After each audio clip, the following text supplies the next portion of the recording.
Hi, everyone. Happy New Year. We made it. What it feels like. And just have a look at your faces. It's a very bright light of the new year here. It's bright sun and bright snow and bright pale blue sky, and it's quite beautiful, actually. It's one of those funny things where you wake up and it's soft, tiny, tiny, tiny flakes snowing. You think, weather said it wasn't going to snow. You look on the weather says it's not snowing. You think, but apparently it is snowing. This is sort of how reality works. No matter what my technology and my opinions say, the snowflakes say, we're here, we're snowing. It's quite a wintry scene. Yeah, so welcome, everyone. Happy 2026. A friend of mine that I was with the other day, on New Year's Day actually, kept wanting to skip to 2027. Everyone kept having to say, hang on, hang on, you know? 1 year at a time, please. They're going fast enough as it is. But it was sort of sweet. And, as I say, it's been blissfully wintry here. Last couple of years, we haven't had quite as much winter. And last week, we got really nice, thick, powdery, deep, fluffy snow. And we got to go out. We have quite a few nature preserves around here, but this particular one we went to, we were the only people there for all morning. It was just absolutely dead silent, other than very occasional little junco skittering around or calling. And the sound, snowshoes have such a delicious clumping sound. So you pretty much just have that in your own breath happening for as long as you can, as long as your hip flexors can possibly stand it. Which in my case is usually about 3 miles, and then they give up, or they beg for mercy, particularly in powder. But it's very enchanting to be muffled and surrounded in that land of white and quiet. And one of my very favorite things about that kind of snow is that you can see all the creatures that have been making their way around for whatever hours have happened, and you can usually, almost in a detective-like way, see how long has it been since they've been there. You can try to figure out, who they are and what they've been doing, and this whole scene unfolds. And, foxes have this very strange walk where everything's in a very straight line. So you can imagine them kind of, then you have waddlers and you have hoppers and you have all sorts of things. And so you're just got thinking about this experience that one can be lucky to have, particularly in meditation, but anytime really, where thoughts just stop for a while, or the ones that appear don't get much purchase. And so things just get very quiet inside. And they don't have to be quiet inside for that kind of joy to appear. But there's a kind of, it's a wonderful kind of relief in not thinking. And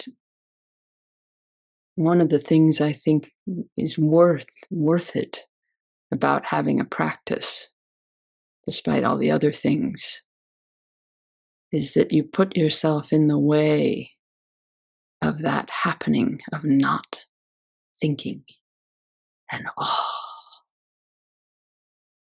why does joy remain? I don't know, because it's there. You just discover it. And several things, mostly what gets in the way are opinions and judgments and trying to figure everything out. And on New Year's Eve, I went to a friend's house I hadn't seen in quite some time. And, it was sort of an adjacent type retreat, but the person guiding us had us do all sorts of things that I immediately had objections to, every single one of them. First, there was some kind of body shaking to this really interesting percussion music, but it's just an immediate, it's really fun to watch in your own mind how immediate and total resistance can be for absolutely no reason at all. I mean, someone says, stand up and shake your arms, and you think, no. And you think, well, why not? I don't know, no. But if you enter it, you don't get stopped by your judgments and opinions and objections, which are pretty much a free-flowing stream at any given time. They get quiet, and you just notice whatever's happening.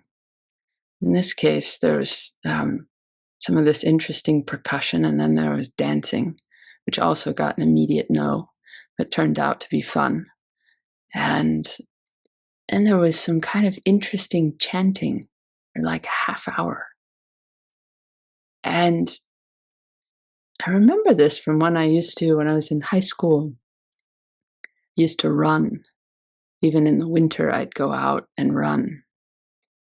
And it was always about the first 5 or 10 minutes that I'd be besieged by all my reasons that today wasn't actually a good day to run, and I didn't feel that well, or my body, all the flurry of objections and opinions and negotiations and all the material.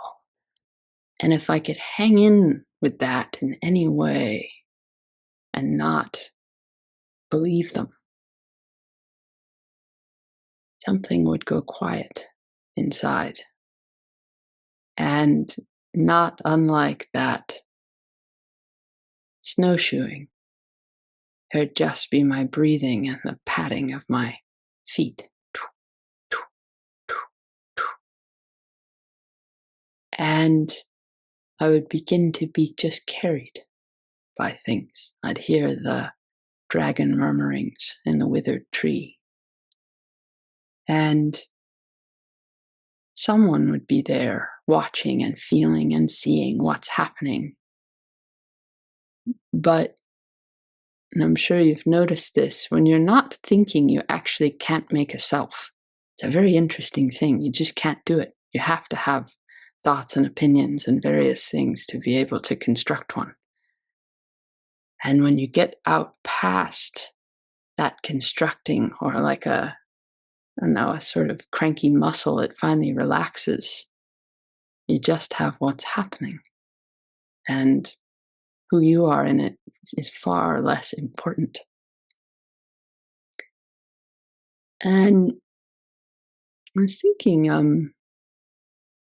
this is sort of the idea of haiku, and haiku is such a seasonal thing. And in some winter haiku, I thought I'd share with you. It's such a, like meditation, it's a practice of apprehending reality, not really a practice of opinionating about reality.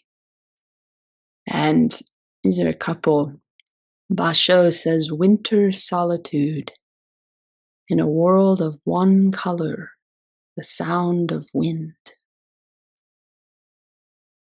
And he has a little more fun. When the winter chrysanthemums go, there's nothing to write about but radishes. I think we are definitely post-radishes here in the Northeast. We're just getting started on winter.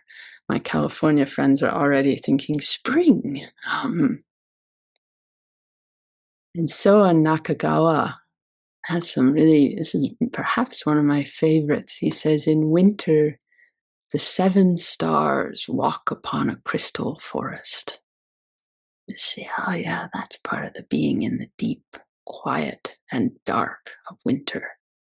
The stars start to walk. He says, gratitude, tears melting into mountain snow. One note of the shakuhachi resounds endlessly, piercing the winter clouds. You see how I can enter the mind of winter wherever I am and feel that quiet, clear, spacious quality. There's lots of New Year haiku too. I feel Isa has this great one, slightly different vibe. He says, New Year's morning, the ducks on the pond quack and quack. The sort of return of things amidst the quiet. And this is not a haiku, but Bill Merwin, who many people in PZI know, he had a whole series of poems that were to something, to the forest, to the cranky old woman, to whoever it is. But in this case, it's to the new year.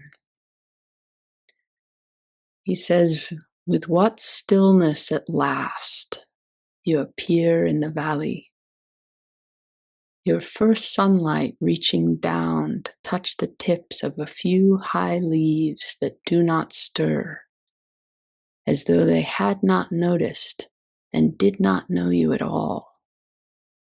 Then the voice of a dove calls from far away in itself to the hush of the morning.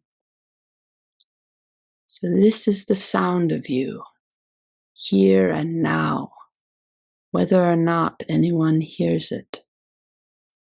This is where we have come with our age, our knowledge such as it is, and our hopes such as they are, invisible before us, untouched, and still possible.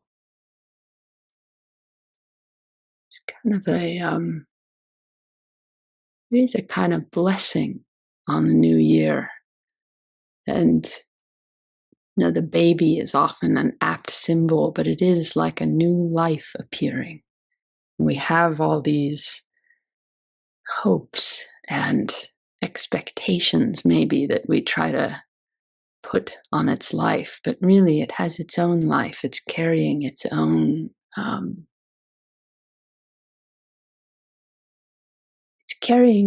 gifts and challenges, and we just get to meet it and see what does it have to do with us. And I guess I was noticing in all this how much the notion of welcome is so core to Zen. Welcome and apprehending, and even just with breathing, there's that just the letting in of the world, which is sometimes so much harder than it seems it would be or should be, just simply letting it in. And then there's the letting it out, which can also be its own. Breathing seems such a natural thing, but it stops so easily. The holding of the breath happens so easily. I tease my partner often because we'll be lying in bed reading at night, and all of a sudden I'll think it's too quiet. And I'll turn to her and I'll say, breathe. And she'll say, oh, sorry. You forgot. That's having a body, I forgot. But you can feel, just if you try it now, the drawing in and the taking in of life. And whatever comes with it, comes with thumping, it comes with aching, it comes with whatever it comes with in each moment, in each breath. And there's the feeling, what is it like to have it? And then there's the letting it go. And so we've had winter and we've had New Year. These are two things to draw in, whatever they might be for you. But the third element I was really aware of this last week was the moon. My God. Here, because of the snow, the moon being so close and so bright, this being a true supermoon, every night was like almost like a dream. Like the world never quite went to sleep. It just entered this vast blue, white dream for the night. And I myself did not sleep much in that last week, but it was sure wonderful to be in that barrage of bright light. And someone wrote to me yesterday, I think she's on today actually, and she was driving with her husband over the Golden Gate Bridge, and these massive waves, sheets of water were coming up, unlike anything she's ever seen living in the Bay Area, coming and splashing on the bridge. And it was a bit harrowing, she said, but because they had to go so slow because of this onslaught of water, which she later learned is called a king tide, because of the supermoon and the sun and the earth all aligned in a particular way, you get this immense force crashing. But they started to notice that the storm was playing the strings of the bridge like a harp. So the bridge started singing to them. The storm was singing to them as they're driving over the bridge. And she said never before living here, however long, has she heard such a sound. And Coleridge had this great poem. He got very interested one night in something called the Aeolian harp, which, in the previous century or so, used to be this strange box that you'd just put in your window and the wind would play it for you. And the Romantic poets got very enchanted by the idea that maybe we ourselves are just these harps being played by the universe at any given point.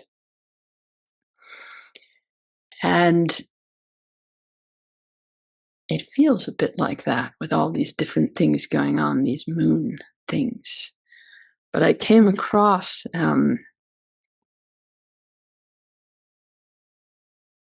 looking into this moon a little further, I came across this piece of writing I thought I'd share with you. It's just called Wolf Moon, which is what we have, what we just had. And it starts out in a very curious way with no context whatsoever. This is just how it begins. Number 1, how did you hear about planet Earth? You think, okay, this could be to anyone, but sure. Number 2, on a scale of 1 to 5, 1 being abysmal, 5 being transcendent, please rate your experience with planet Earth. You think, okay, but it continues. In general, do you wish you had more freedom? Please circle 1, yes or no. Number 5, in general, are you glad to be tethered by the gravity to planet Earth? Please circle 1, yes or no. And this could apply to anyone, except for then the questions start to get a little stranger. If you were to describe the smell on your surface, what would you use? Please circle all that apply. Snow, black tea, dust char on a heater when it's first turned on, marshmallow, wet nickel, basement, bone marrow, none of the above. Of the following moons, who do you like the most? And there's a whole list of the following, and then you realize, oh, we're talking to the moon. We're talking to the wolf moon. And in general, do you feel like you're waiting? Please circle 1, yes or no. Do you want to be touched? Do you welcome the inevitable arrival of more human beings? Please circle 1, yes or no. And where she's going with all this, do you dream? Please circle 1, yes or no. And she gives a whole list of what you might dream about. In general, do you have an effect on human mood and or disposition and or sanity? Please circle 1. Yes is the only option provided. Do you believe in werewolves? Please circle 1, yes or no. Is the light you appear to shed made of ghosts? Please circle 1, yes or no. Where she's going with all this. Finally, number 21, she says, when a human being goes outside for a night walk, battered by various woes, big picture woes, such as species doom, environmental collapse, plague, racial and socioeconomic inequality, political upheaval, so much death, as well as individual woes, such as a cracked tooth, a leaking shower, late rent, broken slats on the rope bridge that broken slats on the rope bridge that spans the chasm between any two people. So much fear, so much death. And she describes how walking down the street, she just comes to see the moon, and that all those things suddenly dissolve. And she says, there you are. She goes on quite a long, rambly thing about this, but basically what she ends up with is that it seems like it is not indifference on your part, but a numinous impassivity that allows this human to feel this dissolving. Because how can a human feel woe when there's a vast pearl to look at and someday we'll all die? And what we're asking is, do you mean it when you do that? When you dissolve our woes, is it intentional? Are you aware of this? Your own power and or magic? Please circle 1. Yes. No. It does not matter. Do you believe something should remain a mystery? Please circle 1. Is there anything else you feel we should know? We're right here listening. All we're doing is looking for answers. Is there anything else you feel we should know? Thank you for your time. um, lunatic as this is, I thought, well, in a way, this is what we're doing when we're taking up meditation and a koan or saying. And I thought about greeting the moon, not just in the night, but particularly in the morning this week when I would walk out and see it as the sun is rising and the moon's still there, this sort of glowing, beautiful pearl, as she says. And you look in your heart and you say, do you mean it? You think, yes. It goes beyond knowing and not knowing. It's just, there's some kind of connection to the part of our own mind, the part of the mind of the universe that does that dissolving. And if you stand in the company of the moon, the company of the rabbit tracks, or the company of the snow, or the company of the narcissus flowers blooming in California, you just stand. And all the thoughts fall out of your mind. You still feel joy. You still have consciousness.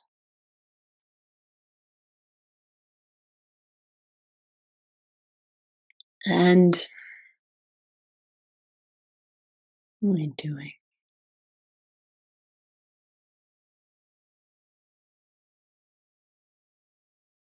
The guy who this exchange was with um, had an interesting story with this dragon murmurings in the withered tree. He was he had the chance to study with two of the most incredible teachers of early Zen, Bai Jiang and Guishan. But somehow he just didn't get it, no matter how clever his teachers were, and no matter how hard he tried, and no matter, the thoughts wouldn't fall out of his head. And he kept trying with his books, and he kept trying with everything else he could possibly muster, and he just couldn't get it. And so one day he decided to burn his books and make his way. That he realized, whatever I'm trying to learn or study or get, that's not it. And so he went off for a good long time, and I think his teachers respected this. He wasn't going to keep trying to,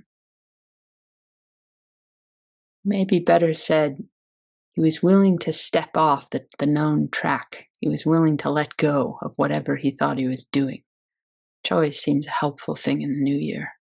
Let go whatever you think you're up to. And he just started sweeping a graveyard.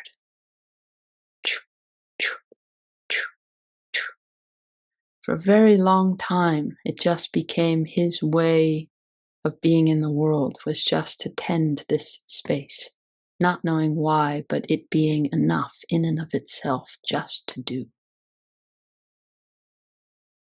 And one day he swept a rock and it knocked into a bamboo. And suddenly his mind fell open that same way. He forgot everything he knew. And this is the verse he writes: "One talk, and I forgot all I knew." And so much of his own teaching became about that willingness to let go into things, to not know if you like chanting or not, or if you like dancing or not, or if you like anything or not, but to somehow to not know if you like the year or not, what your life is like or not, to just let go into it. And he became the teacher that wrote about hanging from a branch by your teeth. And he became the teacher. Somehow, he became the teacher that also was about the hen pecks in and the chick pecks out. So clearly, his domain of prajna arose out of this place of letting go and discovering. And let's see, I think I'll read you.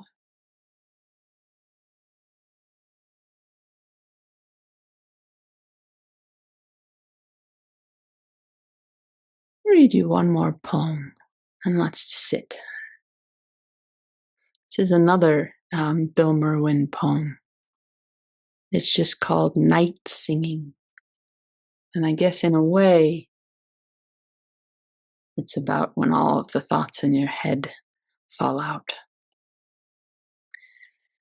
He says, long after Ovid's story of Philomela has gone out of fashion, and after the testimonials of Hafiz and Keats have been smothered in comment and drone dead in schools, and after Eliot has gone home from the Sacred Heart and Ransoms has spat and consigned to human youth what he reduced to fairy numbers, after the name has become slightly embarrassing and dried skins have yielded their details and tapes, have been slowed and analyzed, and there is nothing at all for me to say. One nightingale is singing nearby in the oaks, where I can see nothing but darkness, and can only listen and ride out on the long note's invisible beam that wells up and bursts from its unknown star. on and on, never returning, never the same, never caught while through the small leaves the starlight glitters from its own journeys. Once in the ancestry of this song, my mother visited here. Lightning struck the locomotive in the mountains. It had never happened before, and there were so many things to tell that she had just seen and would never have imagined. Now a field away, I hear another voice starting up, and on the slope there is a third, not echoing but varying. After the lives, after the goodbyes, after the faces and the light, after the recognitions and the touching and tears, those voices go on rising. Oh, if I knew I would hear in the last dark that singing, I know how I would listen. It's the second little part of this exchange. I just want to tell you, I'm going to tell you a couple other things, then I'll ask my friends. But later, someone asks a different teacher, who can hear these dragon murmurings? And that teacher says there's no one in the world who isn't hearing it. And the student says, well, what book is Dragon Murmurings in a Withered Tree from? You can tell all these Zen students who just think, but we've all been there. What book is it from? And the teacher says, I don't know what book it's from, but everyone who hears it dies.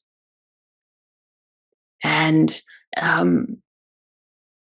one of the people I met at this New Year's gathering I went to was a young Austrian man. He's in his 40s. And he was wearing a T-shirt that had a guy, and he was a fairly serious fellow, but he was wearing a T-shirt that had this guy with like kind of blown back hair and rainbow sunglasses on. And it was kind of a goofy T-shirt. And finally someone says, well, who is that in your T-shirt? And he says, Nietzsche. And not only did it suit this guy, I mean, you can tell like he's in his own place of when the thoughts in your head all fall out, why does joy remain? You think Nietzsche could use a little bit more of that, But clearly this guy, sort of like the woman inquiring of the moon, he's inquiring of the Nietzsche inside, right? Who's sort of letting things go a little. But part of what that has to do with that exchange is that in his early 40s, he's a cancer researcher, and he also got cancer himself and is living with it and is living with the pain of it and the uncertainty of it and all those things. And you can tell when we let that in, when we let that this will not last in, that everyone who hears it dies. The initial thing of that might be heavy, but the eventual thing of that is everything gets a little lighter. You think, well, if that's true, might as well enjoy it. At figuring things out, I don't know, it's fun to think, but it doesn't actually help so much. It's what arrives. It's that blown back hair and sunglasses. It's the apprehension of that moon, or no, the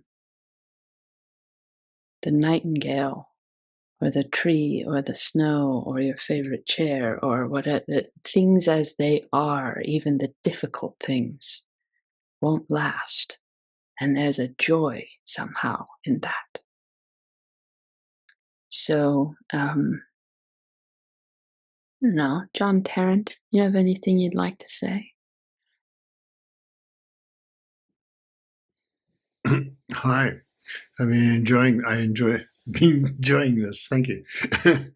I was thinking about your snowscape, which we don't have in California. but there's nonetheless, intense rains and intense gray skies, and definitely there's a part of me, an animal in me that says, I'll just go to bed until this is over. I think I'll just sleep for about a month. And there's the other thing about it, it's delicious that the rain, when the heavy rain falls, it's like it falls through me, it falls through my heart, and somehow said, oh, that's what life is for, and that's what life is about. It's the sound of rain is why I came to this planet, and things like that. So there's this vast quality to many things, and that's what I'm enjoying, the vast quality to look out the window, and that garden's not very interesting right now. Very few flowers, things like that, and then suddenly it's vast. So that's pretty much it. That's pretty much it. Yeah. Allison, would you like to say anything? Well, first of all, I wanted to thank you for collecting all of the stories and poetry and images and experiences. That the cascade of them this morning is just such a pleasure. And I know it's a lot of work to do all that, and I really appreciate it. And I was thinking about the story you told of the New Year's event and the leader asking you to do these really, I myself was resisting already when you were describing them. I was very irritated at the leader. And it, it reminded me of these god awful for decades staff development days, they called them, and they would torment the faculty with them. There was a state law, you had to do a certain number of them every year. And one of the things they would do is they would give you a list before they started of all the ways you would feel at the end of the day after you'd been through this. Our staff was so sort of, I don't know, they'd been through it all and they were a tough audience. But that quality of deciding beforehand what I will get or what I will feel or what this will mean is kind of the opposite of Zen, and really, and so much why I could find a home here is that no one but yourself can know what it will be. And you can't even know. I mean, you can't know. It's completely, you're always in the experience of not knowing. And so it's always true. It's not false.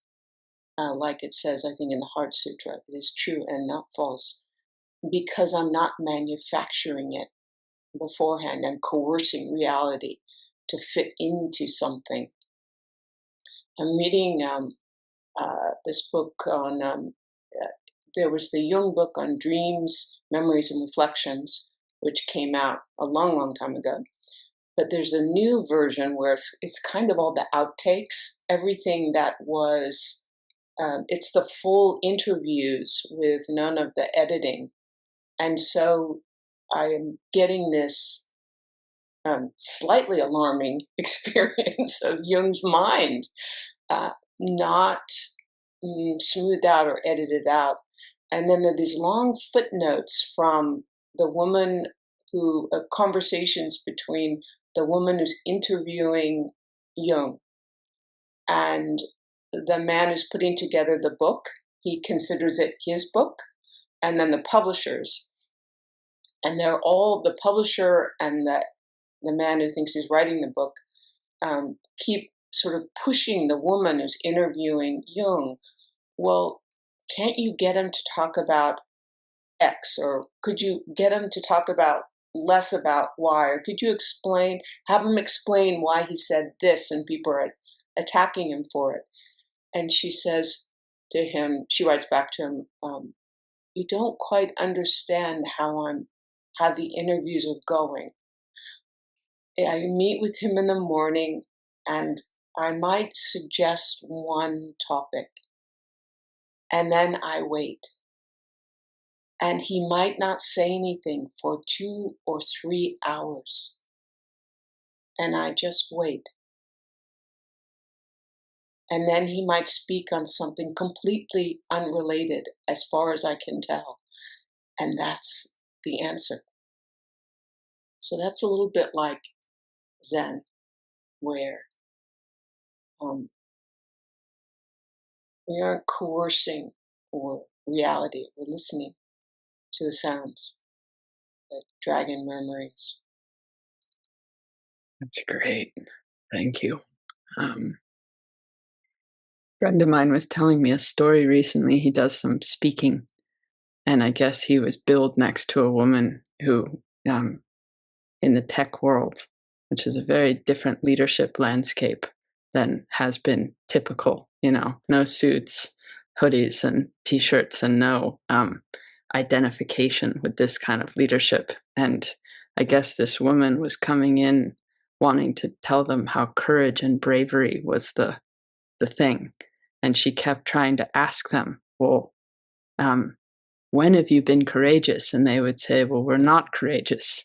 And she would say, well, but, she'd give them all these stories. And, like this one company, it's an oat milk company, and they went against all their detractors, and they were brave. And they said, well, actually, that company is lying about what they're doing. And so no matter what she would throw at them, they kept unpicking her agenda in exactly what you were saying. And my friend said the really sad thing was that she just wouldn't let it go. She just kept like, but you are courageous, and you are, and the more sort of entrenched they became in, but we're not, we're nerds and we're wimps, but we're proud, and so it's this one on and on. But yeah, it's true. The dignity and the kind of integrity of things as they are, like that. Let's just sit a little more and listen.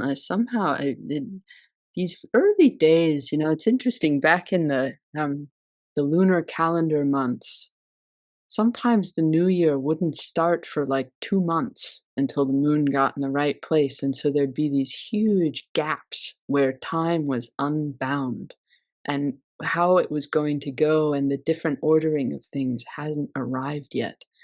And there's a feeling, can feel the creeping today and yesterday of people starting to go back to, whatever it is. But I feel like there's this precious time still where things aren't known yet, which is always the place in Zen we're trying to have more of.